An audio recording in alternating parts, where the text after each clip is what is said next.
As we're just 10 minutes away from the polls closing in those 4 states you just saw, we want to show you the popular vote in 3 very important states we cannot call yet. In the state of Florida, with 65% of the precincts reporting George W. Bush carrying 52% of the popular vote to 46% for Al Gore. In the state of Wisconsin, with 33% of the precincts reporting George W. Bush 49% to Al Gore's 47%.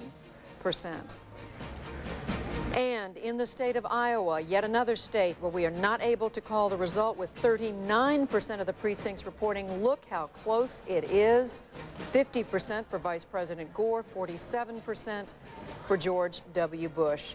These are some very, very close races. You can see with these vote totals why we have not called these 3 states. Hal Bruno, give us a closer look at what's going on inside these states and why the vote is not certain yet one way or another. Well, let's talk about Florida, Judy. Florida is, Al Gore got what he needed to get out of the Gold Coast area, and George Bush got what he had to get out of the Gulf Coast.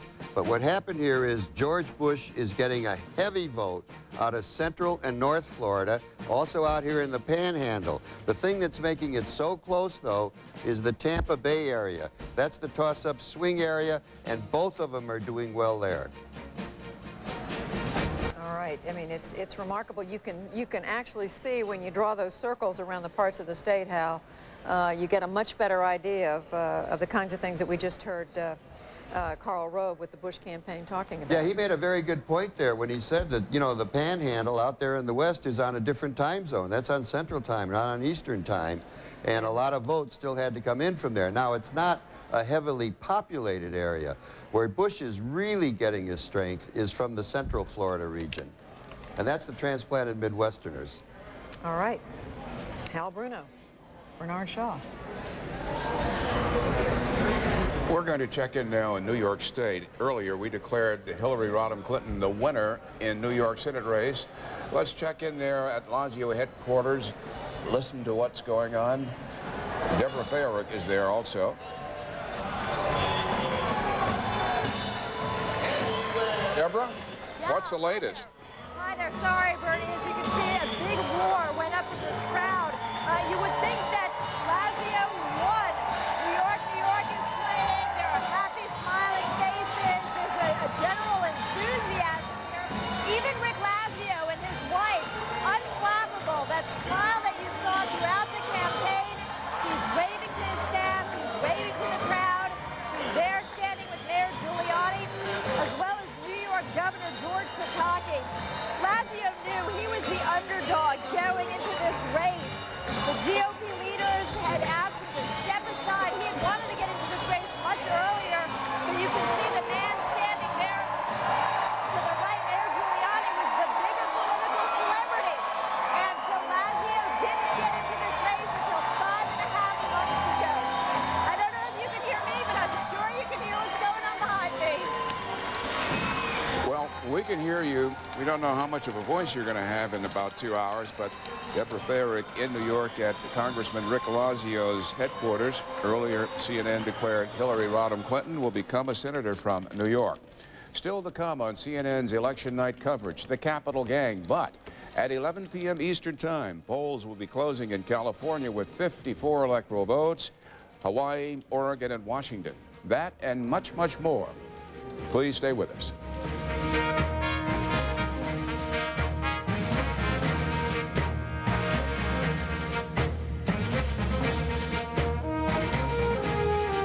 Location.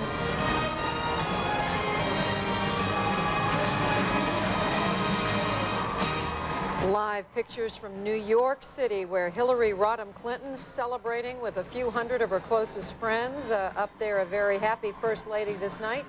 We don't see the president on the stage with her, but we do see the retiring Senator Daniel Patrick Moynihan, whose seat she has evidently, yes, there is the president, whose seat she's been elected to, at least by our call.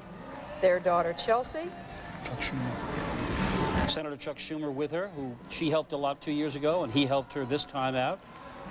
He will now be the lesser-known senator, I think it's fair to say, from the state of New York. And we know that not very far away from this place, Congressman Rick Lazio is speaking to his supporters. We haven't been able to hear what he is saying, but we do know that he is addressing a crowd at his headquarters elsewhere in New York City. This has to be a sweet, sweet night for Hillary Rodham Clinton. And we should say that Daniel Patrick Moynihan, retiring after 24 years in the Senate, helped ease Mrs. Clinton's path to New York by introducing her when she came up to New York on her exploratory tour. There's Senator Schumer, who beat Al D'Amato 2 years ago. And he predicted many, many months ago that Hillary Rodham Clinton would win. This is a great night, and I know. We're going to move over now to the headquarters, or rather the hotel headquarters of Rick Lazio. Listen to what the congressman is saying. I want to thank the campaign manager who worked so hard. He almost ended up in a hospital. Bill Dalco worked his heart out for this thing. Thank you, Bill.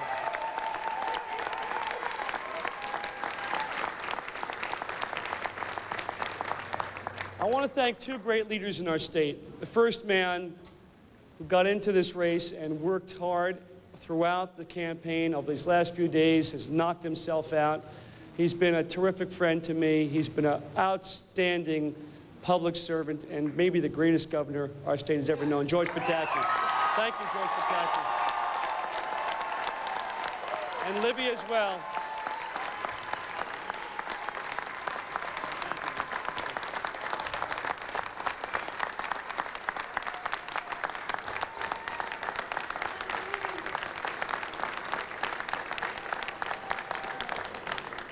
I'd like to thank also another great public servant, somebody who went to bat for me, worked very hard, up until the last possible event right before the polls closed, and that's our great mayor, again, one of the greatest mayors, Rudy Giuliani.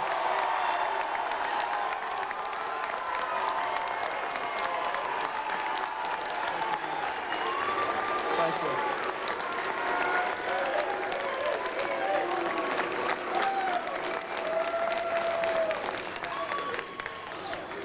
I want to thank a man who stood up for me last year, a man who stood on principle, a guy who has, I love you too, who's a dear, dear friend of mine, who has impeccable integrity, whose word you can count on, and there's not a whole lot of folks in public service you can say that about, unfortunately, and that's our great conservative chairman, Mike Long. Thank you, Mike.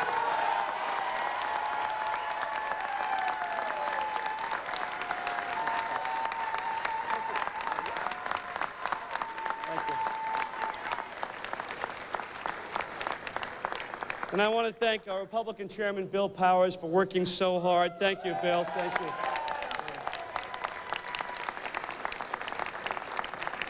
Congressman Tom Reynolds, who chaired my committee, who is, I know, back up in Buffalo, worked incredibly hard.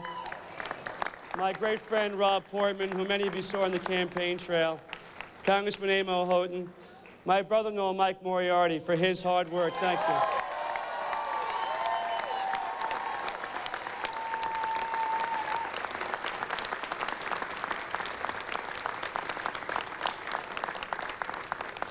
And finally, the person who was my strongest supporter, my friend, the person who probably should have been the candidate for Senate this time around. Rick Lazio conceding in New York to Hillary Rodham Clinton. It is 11 o'clock on the East Coast in the United States, and CNN is prepared to make the following calls with the polls closing. Most of them. Al Gore has won California's big prize, 54 electoral votes. Farther west in Hawaii, 4 electoral votes going to the vice president. The situation in Oregon, it is too close to call. We cannot call that race yet, nor can we call the one in Washington State, with its 11 electoral votes. Looking to the moment at our electoral map, the vice president, by winning California, goes up over Governor Bush. Mr. Gore, 230 electoral votes. Mr. Bush, 217 electoral votes. California, that is a state in which George Bush made a run and spent millions of dollars late in the campaign. It raised a few eyebrows. Some thought it was because they had a chance to carry it. Others said it was payback because the California Republicans were among the first group that went 2 years ago to Austin and asked Governor Bush to run and asked him to pledge that if he did run, he would not desert California the way his father and Senator Dole did. Now, in Oregon and Washington, there are two states where the nadir factor may or may not come into effect. And once again, we take two second-tier states, put them in the undecided column. With everything but Alaska reporting, you can see that the fate of the White House is in the hands of about 8 or 9 states that we cannot yet call. All right, we are going to move all the way from the west coast of the United States all the way over to the east coast of the United States, where this woman has made history tonight by being elected to the United States Senate, a First Lady. Let's listen to Hillary Rodham Clinton. I mean, wow, this is amazing. Thank you all. Thank you.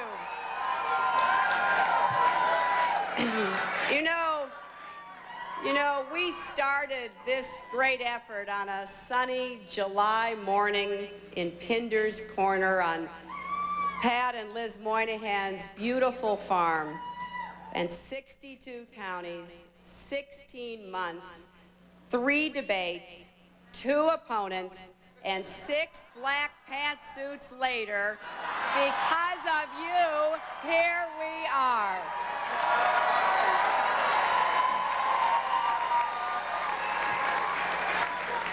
You came out and said that issues and ideals matter.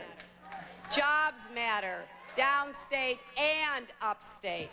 Health care matters, education matters, the environment matters, Social Security matters, a woman's right to choose matters.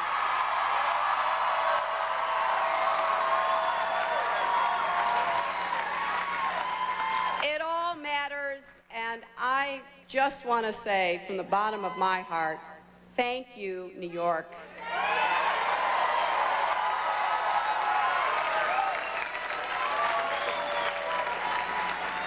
Thank you for opening up your minds and your hearts, for seeing the possibility of what we could do together for our children and for our future here in this state and in our nation. I am profoundly grateful to all of you for giving me the chance to serve you. I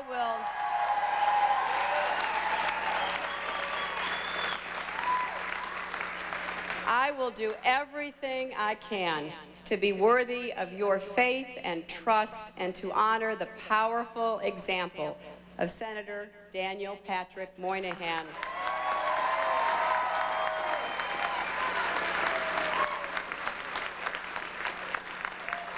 I would like all of you and the countless New Yorkers and Americans watching to join me in honoring him for his incredible half-century of service to New York and our nation. Senator Moynihan, on behalf of New York and America, thank you.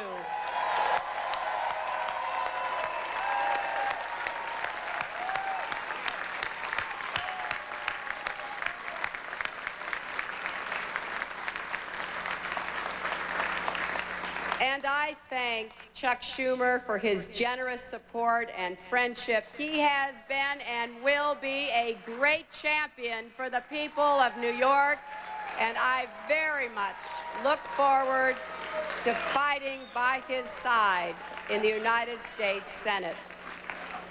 I want to thank both of my opponents, Mayor Giuliani and Congressman Lazio. Congressman Lazio and I just spoke. I congratulate him on a hard-fought race, and I thank him for his service to the people of New York and Long Island, and I wish him, Pat, and their 2 beautiful daughters well.